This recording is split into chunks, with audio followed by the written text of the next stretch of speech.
दोस्तों, मैं हूं संदीप आर और स्वागत करता हूं हमारे YouTube चैनल में जिसका नाम है एजुकेशन विद संदीप, जिसमें हम पढ़ रहे हैं पंचायती राज। और हम आज पढ़ने वाले हैं पंचायती राज का इतिहास। पंचायती राज के इतिहास के अंतर्गत हम हमारा भारतीय इतिहास के प्रारंभ से लेकर 1947 जितना भी इतिहास है उस सब के संदर्भ में जहाँ पर भी हमें पंचायती राज का विवरण मिलेगा उन सब की जानकारी हम एक एक करके लेंगे। तो सबसे पहले आता है सिंधु घाटी सभ्यता।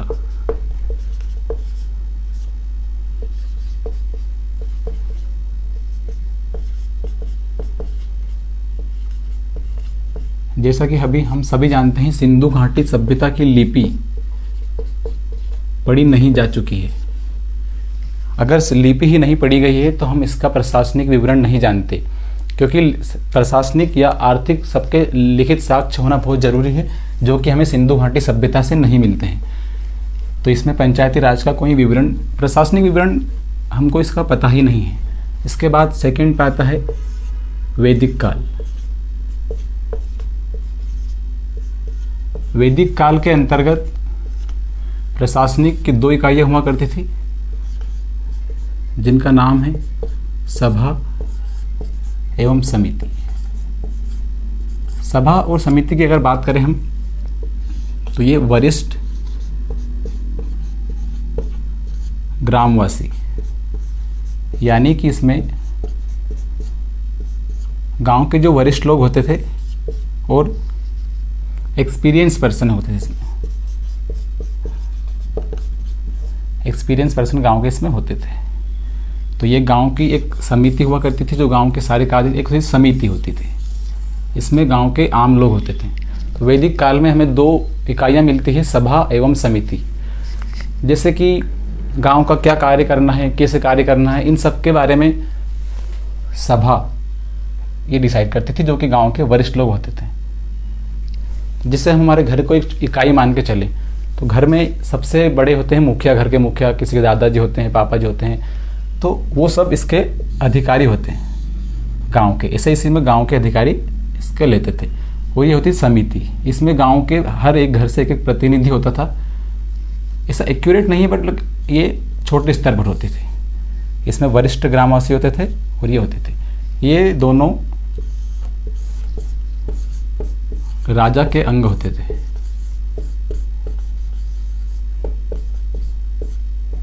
यानी गांव में किस तरह से शासन चलेगा उसमें ये राजा की सहायता करते थे। इसके बाद इसी में वैदिक काल में सबसे छोटी इकाई होती थी कुल। यह हम ऐसे ले सकते हैं, कुल। कुल के बाद आता था ग्राम, और ग्राम के बाद आता था जन। कुल का अधिकारी होता था कुलपति,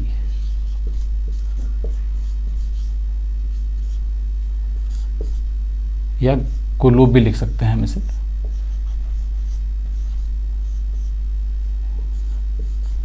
ग्राम का जो मुखिया होता था उसे ग्रामीणी कहा गया है, और जन को बोलते थे राजन। ये इसका मुखिया होता था। इसी राजन की सहायता के लिए दोनों समितियां बनाई गई थी। तो ये हो गई वैदिक काल की बात। वैदिक काल में हमें ये सब देखने को मिलते हैं। इसी के साथ अगर हम देखें, इसमें ही पंच परमेश्वर,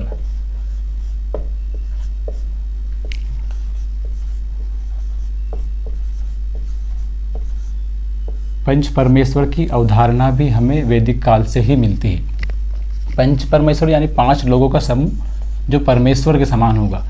इनकी आज्ञा सर्वोपरि होगी गांव के हर निर्णय, हर विकास के लिए। तो ये हो गई वैदिक काल की बात। वैदिक काल में हमने देखा सभा एवं समिति नाम की 2 इकाइयाँ थी, जिसमें वरिष्ठ और एक्सपीरियंस अनुभवी लोग होते थे। मैं हिंदी में लिख देता हूँ इसको। इसमें अनुभवी लोग होते थे। मतलब ऐसा है ना कि वरिष्ठ अधिकारी, वरिष्ठ ग्रामवासी होगा। अब वरिष्ठ ग्रामवासी के साथ उसे एक्सपीरियंस भी होना चाहिए। जैसे कि कोई बड़ा हो गया और उसका एक्सपीरियंस नहीं है, तो इसमें दोनों को लिया जाता था, वरिष्ठ ग्रामवासी को लिया जाता था, साथ में प्रायोरिटी अनुभवी लोगों को भी दी जाती थी इसमें। और ये होती थी समिति आम जन के लिए। ये राजा की सहायता के लिए होती थी, जिसमें हमने देखा कि ये इसकी समाज का वो वो था जिसमें सबसे पहला कुल, ग्राम, जन। कुल एक परिवार होता था जिसके मुखिया, जैसे हमारे घर में मुखिया होते हैं, ऐसे वह मुखिया होता था, उसको कुलपति या कुलूप कहा जाता था। जिसके बाद दूसरे नंबर पर इकाई आती थी ग्रामीण, जिसका अधिकार था ग्रामीणी। और तीसरे नंबर पर आता था राजन, जो कि जन बोलते हैं। वैदिक काल के बाद अगर हम जाने, जस्ट अ सेकेंड,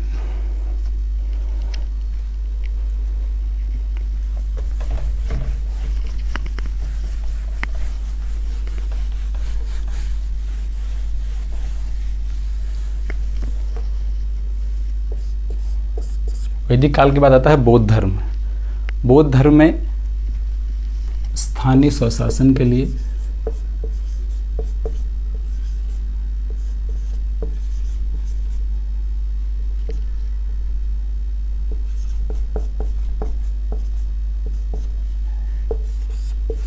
बौद्ध धर्म में, सॉरी मैं बौद्ध धर्म लिखना भूल गया।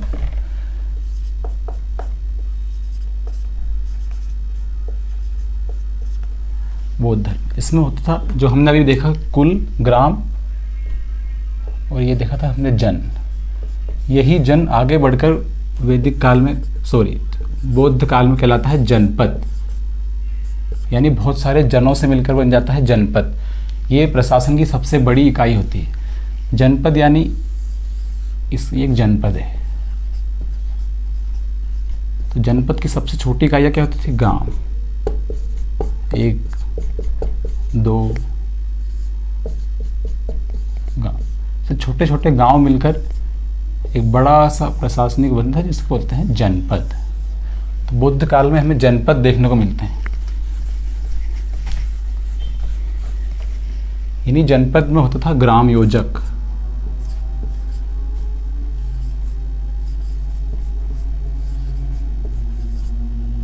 ग्राम योजक इनका अधिकारी होता था।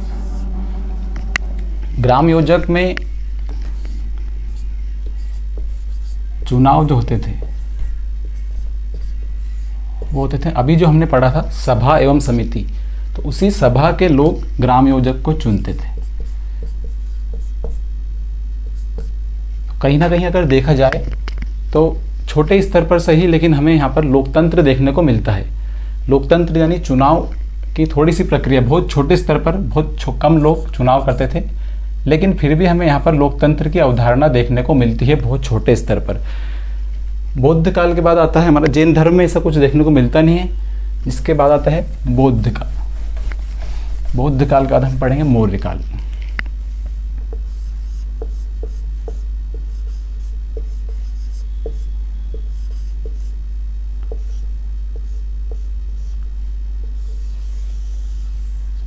मौर्य काल, मौर्य काल में हम सभी जानते हैं कौटिल्य की अर्थशास्त्र,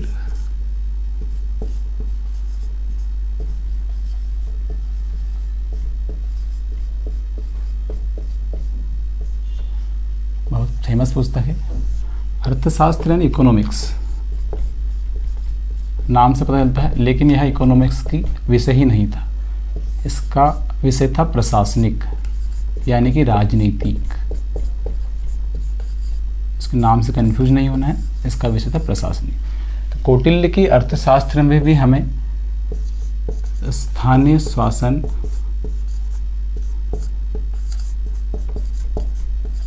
का स्वरूप देखने को मिलता है। इसी मौर्य काल में जो सभा देखी थी हमने वैदिक काल में, वो यहाँ बढ़कर हो जाती है महासभा।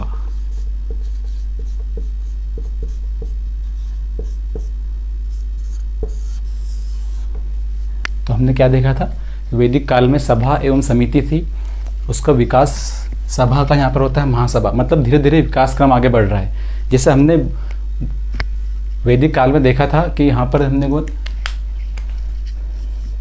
ये महासभा हुई, सभा की जगह पर क्या हुआ, महासभा। वहाँ पर जन था, उसके बाद बौद्ध काल में आकर महाजनपद हो गया। तो मतलब इनका विकास, मतलब यहाँ से हम देख सकते हैं कि हमारी प्रशासनिक जो इकाइयाँ होती है वो बढ़ती जा रही। महासभा में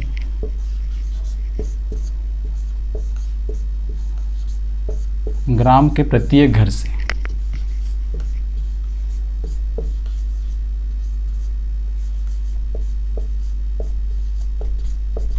एक प्रतिनिधि होता था।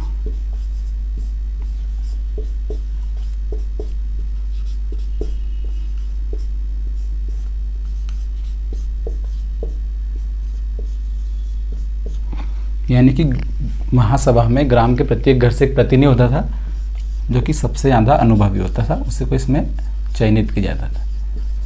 तो यह हो गई हमारी मौर्यकाल की बात। एक सेकेंड में आवाज चेक कर लेता हूँ।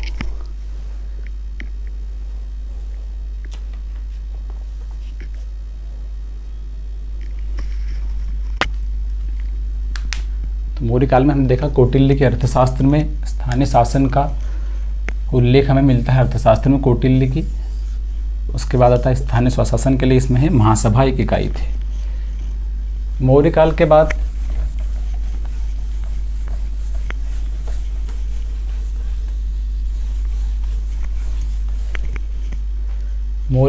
गुप्त काल।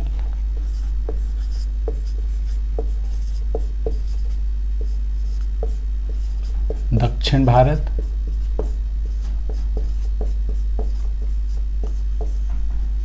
एवं अन्य शासन।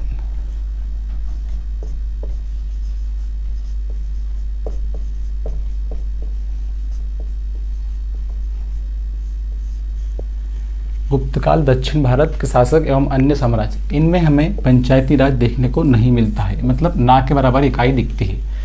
एक दिखती है सिर्फ चोल साम्राज्य। और आपसे पूछा जाए प्राचीन भारत में सबसे बेहतर अगर स्थानीय स्वशासन का उदाहरण मिलता है तो वही मिलता है चोल साम्राज्य में। चोल साम्राज्य में इसमें सबसे बड़ी ध्यान देने वाली बात है, इसमें सबसे पहले पंचायत शब्द का उल्लेख मिलता है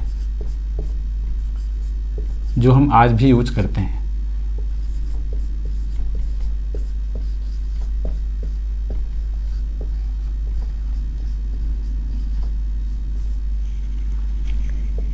ये क्वेश्चन एमपीपीएससी 2021 में पूछा भी गया था। स्थानीय स्वशासन का सबसे बेहतर उदाहरण कौन से में? चोल साम्राज्य। तो इस तरह हमने प्राचीन भारत में स्थानीय स्वशासन को खत्म किया। हमने देखा सभा समिति थी, सभा समिति से आगे बढ़कर जन से जनपद हुए, फिर सभा से महासभा आगे बढ़ी। इसका मतलब पंचायती राज का धीरे धीरे विकास हो रहा है। वो इसी स्वरूप में हमें देखने को नहीं मिलती है, लेकिन कहीं ना कहीं पंचायत की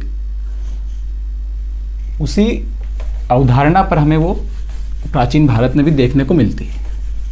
इसके बाद मध्यकालीन भारत की अगर बात की जाए तो यहाँ पर विदेशी आक्रमण सल्तनत काल, मुगल काल में विदेशी आक्रमण थे जिनमें पंचायत का स्वरूप देखने को नहीं मिलता है, जिसका सबसे बड़ा कारण होता है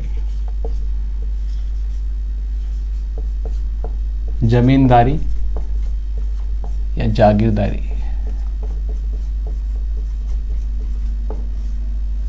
व्यवस्था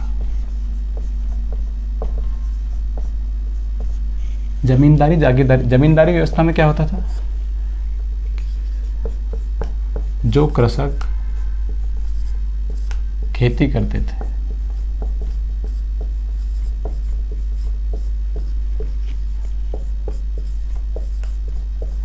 वह उसके मालिक ना होकर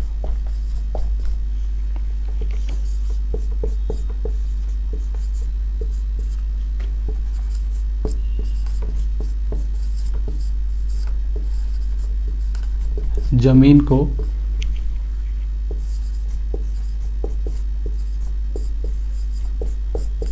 नीलाम कर दिए जाते थे। यानी इसमें राजाओं द्वारा या मुगल शासकों द्वारा होता था कि जो जमीन की इसमें बोली लगा दी जाती थी 3 साल 5 साल के लिए।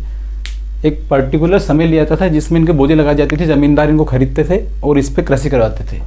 अब इसमें क्या होता था कि राजा जमींदार से टैक्स लेता था, उसका कृषकों से कोई संबंध नहीं था।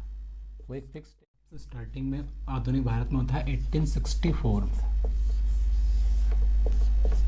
कहाँ पर? सीपी बरार।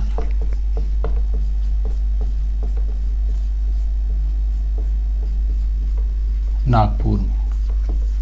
ठीक है। इसके बाद आता है 1870। 1870 में क्या होता है? मेयो प्रस्ताव। ये हमारे गवर्नर जनरल थे, तो इनका बोलता है मेयो प्रस्ताव इनके द्वारा लाया गया था। इसका सुझाव था कि पंचायती राज संस्थाओं में कार्यात्मक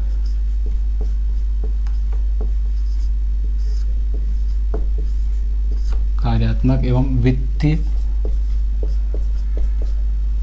सुधार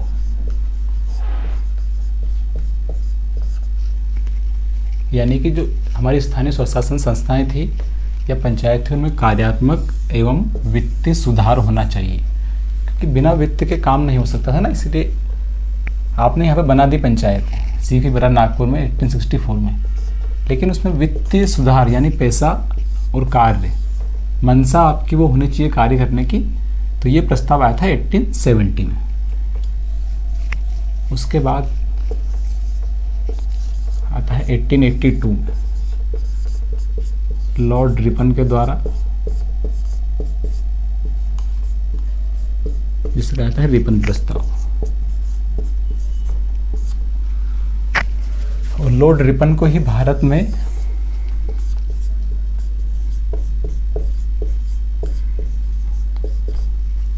स्थानीय स्वशासन का जनक कहा जाता है।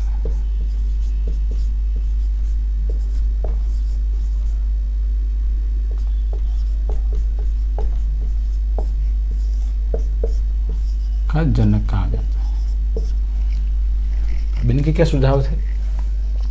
इनके सुझाव थे जिला स्तर पर, मतलब जो हमारा आज का जिला होता है, जिला स्तर पर भारत में हर जिले में एक जिला बोर्ड होना चाहिए।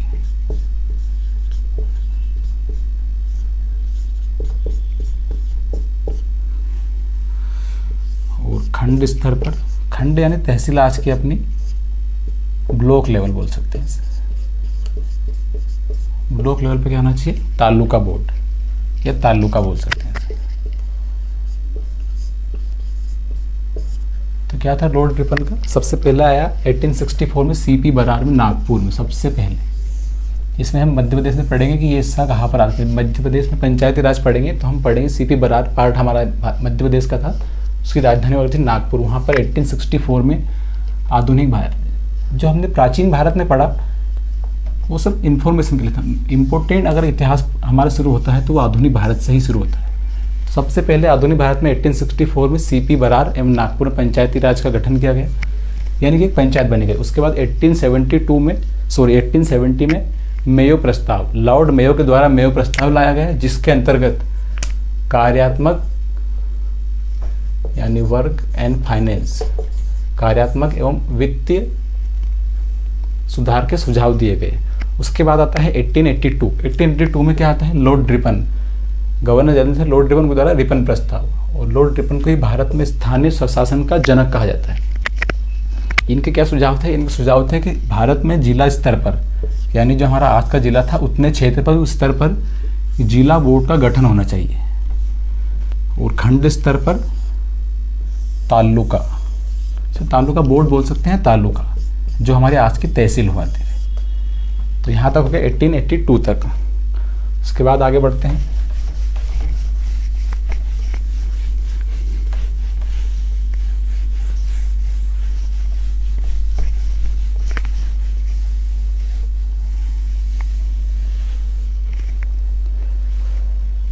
उसके बाद आता है 1907। 1907 में आता है रॉयल कमीशन।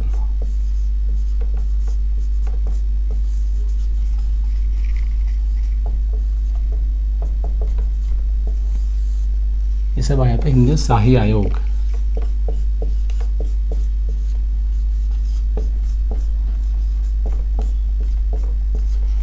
इसको एक और नाम जान सकते हैं हम,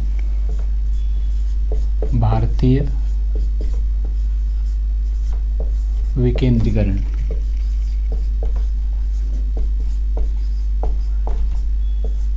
प्रस्ताव या आयोग कब आया था? ये 1907 में। इसके सुझाव थे भारत में पंचायती राज संस्थाओं, जो पंचायती राज की संस्थाएं थी, उनका विकास होना।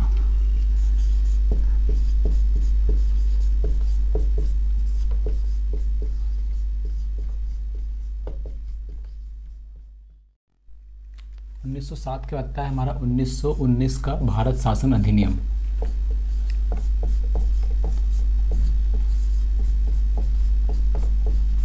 कौन सा आता है? भारत शासन अधिनियम।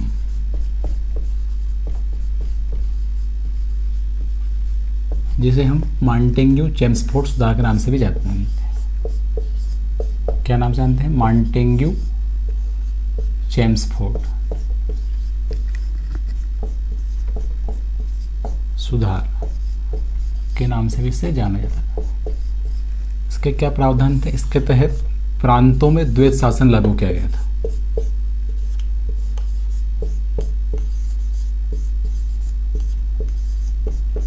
क्या क्या है? इसके क्या प्रावधान थे? प्रांतों में द्वैत शासन। द्वैत शासन क्या, यानी दो लोगों का शासन इसमें होता था। ठीक है, एक तो होता था वायसराय का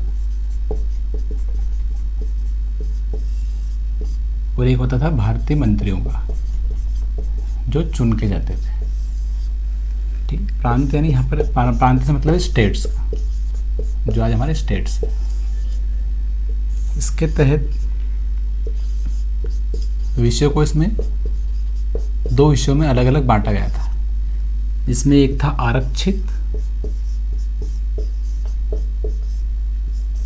और एक था हस्तांतरित। आरक्षित जो विषय होते थे वो होते थे वायसराय के पास,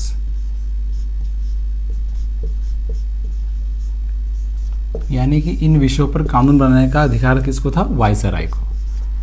और हस्तांतरित विषय थे इसमें भारतीय लोगों का था, यानी जो चुनाव चुन के जाते थे उनका इसमें योगदान होता था। तो हमारे काम की जो चीज़ है पंचायत वाला विषय, तो पंचायत वाला विषय था हस्तांतरित, यानी इसमें हमारा पंचायत वाला विषय किसमें था? हस्तांतरित। मतलब इसमें पूछ सकता है आपसे कि 1919 के अधिनियम के तहत किस विषय में पंचायत का विवरण किया गया है, तो कौन से में किया गया? हस्तांतरित। इसको उल्टा भी करके पूछ सकते हैं कि पंचायत जो विषय है वो हस्तांतरित में किस अधिनियम में किया गया है, तो 1919 वाले अधिनियम में, जिसे क्या कहा जाता है? Montagu Chelmsford. मॉन्टेग्यू उस टाइम के सचिव थे और चेम्सफोर्ड वायसराय। ठीक है, तो इसमें हमारे काम की क्या चीज़ थी? पंचायत विषय किसमें? हस्तांतरित में। इसके बाद आता है 1935 का अधिनियम, 1935 का भारत शासन अधिनियम 1935। अब तक ब्रिटिश सरकार में जितने भी अधिनियम लाए गए उसमें भारत शासन अधिनियम सबसे बड़ा है। और हमारे संविधान, जो आज हमारा संविधान है, उसमें सबसे बड़ा स्रोत भी कौन सा है? 1935। यानी सबसे ज़्यादा प्रावधान अगर कहीं से लिए गए हैं, जैसे हम जानते हैं अलग अलग देशों से अलग अलग प्रावधान लिए गए हैं, उसमें सबसे बड़ा स्रोत अगर कौन सा है हमारे संविधान में, तो वो है 1935। इसमें क्या प्रावधान किया गया? इसमें प्रांतों में द्वैत शासन समाप्त कर दिया गया। जो अभी हमने पढ़ा 1919 में जो प्रांतों में द्वैत शासन लागू किया गया था, उसको इसमें समाप्त किया गया। इसकी जगह पर केंद्र में द्वैत शासन लागू किया गया। क्या किया गया? उसमें था प्रांतों में द्वैत शासन, उसकी जगह पर इसमें प्रांतों से हटाकर कहां पर कर दिया गया? केंद्र में द्वैत शासन लागू किया गया। इसमें 3 अलग अलग सूचियों में बांटा गया था। विषय की जगह हम सूचियां लिख सकते हैं। कौन कौन सी होती थी? समवर्ती सूची,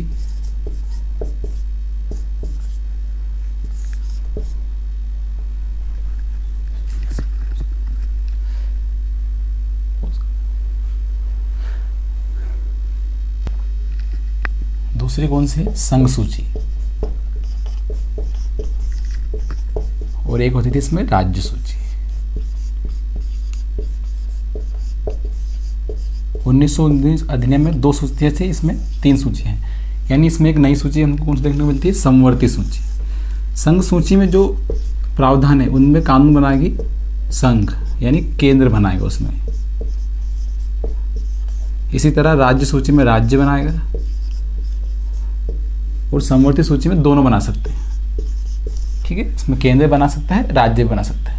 अगर दोनों किसी विषय पर नीति या कानून बनाते हैं तो प्रायोरिटी किसको दी जाएगी? यानी किसका माना जाएगा? संघ का माना जाएगा। इसी में हमारा पंचायती राज जो था, जो वो राज्य विषय का था, राज्य सूची में हमारे पंचायत को रखा गया।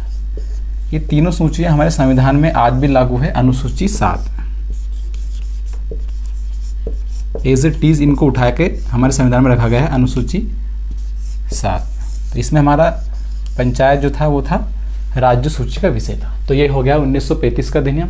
इसमें प्रांत में द्वैध शासन हटाकर राज्य केंद्र में द्वैध शासन लागू किया गया। इसमें 3 सूचियां थी। कौन सी थी? समवर्ती, संघ सूची और राज्य सूची। ये संघ कानून बनाएगा, राज्य सूची में राज्य बनाएगा और समवर्ती में दोनों बना सकते हैं। इसमें हमारा पंचायत जो विषय है वो किसका विषय है? राज्य सूची। और हमारे संविधान में आज भी अगर हम पंचायत को देखें तो वो राज्य सूची का ही विषय है। यानी पंचायत के जितने भी कानून बनाए जाते हैं वो अलग अलग राज्यों में अपने अपने राज्य बनाते हैं, क्योंकि ये राज्य सूची का विषय है। हर राज्य इसमें अपने हिसाब से कानून बना सकते हैं। ये बात हो गई 1935 के अधिनियम की। उसके बाद हमारा भारत देश, जैसा कि हम सभी जानते हैं, 1947 को आज़ाद हुआ और हमारे पहले प्रधानमंत्री बने जवाहरलाल नेहरू।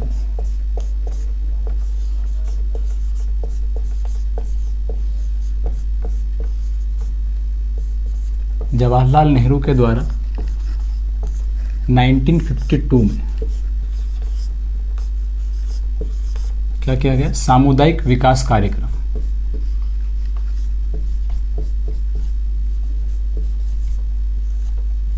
क्या चलाया गया? सामुदायिक विकास कार्यक्रम चलाया गया। इस कार्यक्रम के अंतर्गत, जैसा कि नाम से ही हमें वर्णित होता है, सामुदायिक यानी हर समूह का, इसमें जाति धर्म सबसे अलग। कब आया? 1952 में कब हमारा सामुदायिक विकास कार्यक्रम चलाया गया। सामुदायिक विकास कार्यक्रम यानी सभी समुदाय के लिए। इसमें जाति धर्म से ऊपर उठा गया था, सामुदायिक चला गया था सभी धर्म के लिए। हालांकि यह विफल रहा। ये कार्यक्रम क्या रहा? हमारा विफल रहा। कब चला गया था? इसे याद रखना, जवाहरलाल नेहरू द्वारा 1952 2 अक्टूबर 1952 में चलाया गया था सामुदायिक विकास कार्यक्रम। तो हमने इतिहास में वैदिक काल से लेकर हमारा देश आज़ाद हुआ उसके बाद 1952 के विकास कार्यक्रम तक हमने आज बात की। इसके आगे जो विकास होगा वो संवैधानिक तरीके से विकास होगा, जिससे हम हमारा अगले चैप्टर लेक्चर नंबर 4 संवैधानिक विकास, पंचायती राज का संवैधानिक विकास में पढ़ेंगे, जिसमें हम सबसे पहले समितियां शुरू करेंगे। तो आज का लेक्चर यहीं तक रखते हैं। इसके बाद आगे वाला लेक्चर कल मिलेंगे। Thank you, bye bye, take care, Jai Hind.